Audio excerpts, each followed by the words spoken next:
नमस्कार, मैं दौलत शर्मा और आप देख रहे हैं UIP न्यूज़। IPL 2024 की कहानी पूरी की पूरी KKR के नाम रही, जहां पर कई बड़े उतार चढ़ाव कोलकाता की इस 2024 की ट्रॉफी लेने वाली जर्नी में आए। जहां कभी 262 रन बड़े आराम से पंजाब किंग्स ने चेंज कर लिए, इतनी ख़राब बॉलिंग लाइनअप रही, तो कभी फाइनल जैसा मुकाबला जहां पर सनराइजर्स हैदराबाद जैसी टीम जिसने IPL के इतिहास का सबसे बड़ा स्कोर 288 किया हो, उसको मात्र 113 रनों पर ध्वस्त कर दिया। ये दो बड़ी बातें कहीं ना कहीं बताती हैं कि KKR किस तरीके से हर उतार चढ़ाव को झेलते हुए ट्रॉफी तक पहुंची, और जिसमें श्रेय कहीं ना कहीं गौतम गंभीर को जाता हुआ दिख रहा है। गौतम गंभीर जो 2007 T20 वर्ल्ड कप और 2011 ODI वर्ल्ड कप के हीरो रहे।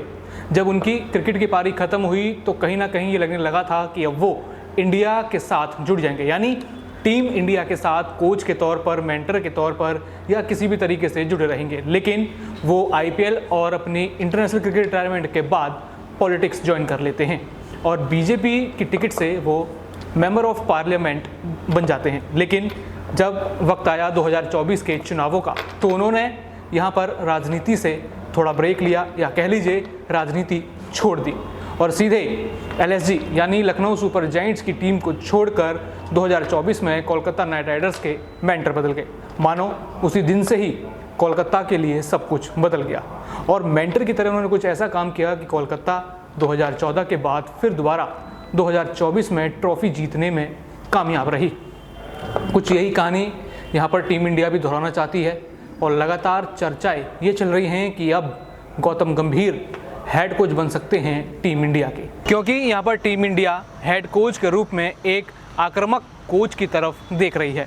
आपको बता दें, अभी तक टीम इंडिया ने 2 ODI world cup, 1 T20 world cup और कई सारे एशिया कप यहाँ पर जीते हुए हैं। लेकिन साल 2013 के बाद जब टीम इंडिया ने चैंपियंस ट्रॉफी 2013 जीती, तो उसके बाद जो ICC टूर्नामेंट्स में ट्रॉफी जीतने का सूखा था वो साल 2023 तक नहीं ख़त्म हुआ, यानी 10 साल से एक भी ICC ट्रॉफी नहीं आई। 2017 में चैंपियंस ट्रॉफी के फाइनल में पहुंचे, 2015 में ODI वर्ल्ड कप के सेमीफाइनल में पहुंचे, 2016 के T20 वर्ल्ड कप के सेमीफाइनल में पहुंचे, यहाँ तक कि 2014 के T20 वर्ल्ड कप के फाइनल तक में पहुंच गए थे। लेकिन कुछ इंटेंट की यहाँ पर कमी नज़र आई। वो इंटेंट थी बड़े मैचों में अग्रेसिव तरीके से खेलना, बड़े मैचों में बड़ी तरीके से खेलना। कहीं ना कहीं टीम इंडिया को रास नहीं आया, जहां पर हमने देखा कि उनके ओपोनेंट उनके ऊपर चढ़ के खेला करते थे। जिस तरीके से यहां पर मात्र 130 रनों पर टीम इंडिया 2014 के T20 वर्ल्ड कप में सिमट गई थी। हमने देखा कि 2015 में रन चेज करते हुए धोनी, रोहित शर्मा, शिखर धवन, विराट कोहली, सुरेश रैना जैसे बड़े बड़े नाम होते हुए भी 95 रनों की बड़ी हार यहाँ पर टीम इंडिया को मिली थी। और यहाँ पर सभी क्रिकेट दर्शकों को याद होगा कि 2019 के सेमीफाइनल में क्या हुआ था, जब हमारे पास KL राहुल, रोहित शर्मा, जिन्होंने एक वर्ल्ड कप में 5 शतक लगातार मारे थे, लेकिन फिर भी सेमीफाइनल को हम फाइनल और फिर ट्रॉफी में तब्दील नहीं कर पाए। मात्र 240 रन बनाना ही टीम इंडिया के लिए बड़ा मुश्किल हो गया। आगे चलें, यहाँ पे बात करें तो कौन कौन टीम इंडिया के कोचेज़ रहे हैं, और हाल ही में जो 2 कोचेज़ रहे हैं, जहां हम बात कर रहे हैं रवि शास्त्री और राहुल द्रविड़ की, उनके समय टीम इंडिया ने कई फॉर्मेट्स में ऊंचाई तो छुई, लेकिन ट्रॉफी हाथ नहीं आई। और बताएंगे कि आखिर ट्रॉफी से टीम इंडिया क्यों दूर रह गई। यहाँ बताई जाती है इंटेंट की कमी। टीम इंडिया में कहीं ना कहीं बड़े मुकाबलों में खेलने के लिए इंटेंट की कमी देखी जाती है। हाल ही में 2023 का वर्ल्ड कप हुआ, जहाँ पर टीम इंडिया फाइनल तक बड़े धमाकेदार तरीके से पहुँची, लगातार डोमिनेंस करते हुए 10 मैच जीते। लेकिन जो 11वां मैच था ऑस्ट्रेलिया के खिलाफ फाइनल, वो बुरी तरीके से हार गई, यानी बड़े मैच का प्रेशर टीम इंडिया फिर दोबारा नहीं झेल पाई। और अब रवि शास्त्री और राहुल द्रविड़ को अपनाने के बाद टीम इंडिया एक नए कोच की तरफ देख रही है, जो बड़े मैचों में कुछ बड़ा काम करके दिखाए। यानी यहाँ पर टीम इंडिया की मेंटलिटी और जिस तरीके का इंटेंट वो अपनाते हैं वो छोड़ दिया जाए, क्योंकि यहाँ पर डर का नहीं, यहाँ पर टीम इंडिया को भिड़ कर खेलना होगा। अब T20 वर्ल्ड कप 2024 आने वाला है।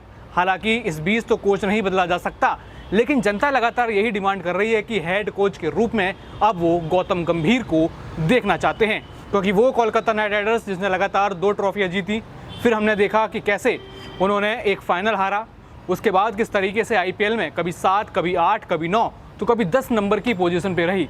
लेकिन 2024 में कोलकाता नाइट राइडर्स के लिए सब कुछ बदल गया। सुनील नारायण ने ओपनिंग करी और बड़ी धमाकेदार ओपनिंग करी कि वो ऑरेंज कैप के भी दावेदार बने, और जब बॉलिंग कराने आए तो यहाँ पर पर्पल कैप के भी दावेदार बने। और इस फैसले में सबसे बड़ी राय गौतम गंभीर की थी। कहा जाए तो उनकी राय नहीं बल्कि जिद थी कि सुनील नारायण ही यहाँ पर कोलकाता नाइट राइडर्स के लिए ओपनिंग करेंगे। यानी टीम कॉम्बिनेशन देखा जाए तो गौतम गंभीर के दिमाग में काफ़ी फिट बैठता है कि आखिर कौन सा प्लेयर कौन सी कंडीशन में अच्छी आप कह लीजिए गेंद करा पाएगा या बैटिंग करा पाएगा। यानी यही चीज़ कहीं ना कहीं टीम इंडिया खूंजती हुई नज़र आ रही है। और ऐसे में यहाँ पर टीम इंडिया को ज़रूरत है एक अग्रेसिव कोच के लिए, और टीम इंडिया ने यहाँ पर नए हेड कोच के लिए जो एप्लीकेशन भेजी हैं यहाँ पर उसमें तो गौतम गंभीर का नाम नहीं है, लेकिन रिपोर्ट्स जो आ रही हैं यहाँ ये कहा जा रहा है कि बीसीसीआई सीधा गौतम गंभीर को संपर्क कर चुकी है कि हेड कोच की जिम्मेदारी संभालिए। मगर सवाल यहाँ पर ये खड़ा होता है कि क्या इसके बाद गौतम गंभीर कोलकाता नाइट राइडर्स के मेंटर के तौर पर पीछे हो जाएंगे या फिर वो कोलकाता को छोड़ देंगे, क्योंकि रूल ये कहते हैं कि अगर आप टीम इंडिया के हेड कोच हैं, जो बीसीसीआई के रूल हैं कि आप और किसी और फ्रेंचाइजी क्रिकेट के साथ नहीं जुड़ सकते। और अभी फिर दोबारा वापस कोलकाता के पास यहाँ पर गौतम गंभीर आए हैं। कुछ रिपोर्ट्स ये भी आई थी कि यहाँ पर जो अदर कंट्रीज़ के कोच हैं या फिर कह लीजिए जो अदर इंटरनेशनल प्लेयर्स हैं, यानी ऑस्ट्रेलिया, इंग्लैंड के फॉर्मर प्लेयर्स को भी यहाँ पर अप्रोच किया गया है। लेकिन यहाँ पर बीसीसीआई सेक्रेटरी जय शाह ने कंफर्म किया कि सिर्फ हम इंडियन प्लेयर्स की तरफ ही देख रहे हैं जो यहाँ पर हेड कोच बनना चाहते हैं। हमने किसी और अदर कंट्रीज़ के प्लेयर्स को यहाँ पर अप्रोच नहीं किया है, क्योंकि गौतम गंभीर का कहना था कि जब बीसीसीआई सीधे सीधे मेरे को अप्रोच करेगी या फिर वो बाहर के प्लेयर्स की तरफ नहीं देखेगी तभी वो टीम इंडिया के साथ जुड़ेंगे। रिपोर्ट्स इस बीच ये भी आई थी कि यहाँ पर कोलकाता नाइट राइडर्स के मालिक शाहरुख खान ने गौतम गंभीर को एक ब्लैंक चेक भी दिया था कि आप इसमें अपनी मर्जी का अमाउंट भर लीजिए और टीम इंडिया के हेड कोच के तौर पर अपने आप को मत देखिए और अगले आने वाले सालों के साथ कोलकाता नाइट राइडर्स के साथ जुड़े रहिए। मगर रिपोर्ट्स कहीं ना कहीं झूठी निकली और अब उसके बाद ये साफ होता हुआ नजर आ रहा है और रिपोर्ट्स ये कहती हैं कि जल्द ही गौतम गंभीर यहाँ पर हेड कोच के रूप में टीम इंडिया के साथ जुड़ने वाले हैं।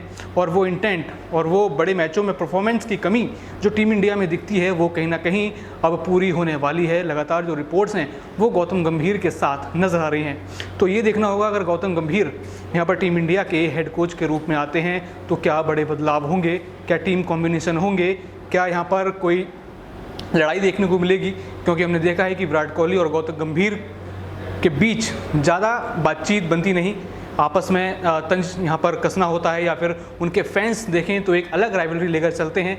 लेकिन जब बात टीम इंडिया की आएगी तो कहीं ना कहीं यहाँ पर एक साथ वो नजर आएंगे। तो देखना होगा कि गौतम गंभीर के बाद टीम इंडिया में कितना बदलाव आता है और ये बड़े मैचेस में किस तरह का परफॉर्मेंस निकल के सामने आएगा। बाकी और भी ऐसी खबरें जानने के लिए देखते रहिए UIP न्यूज़। धन्यवाद।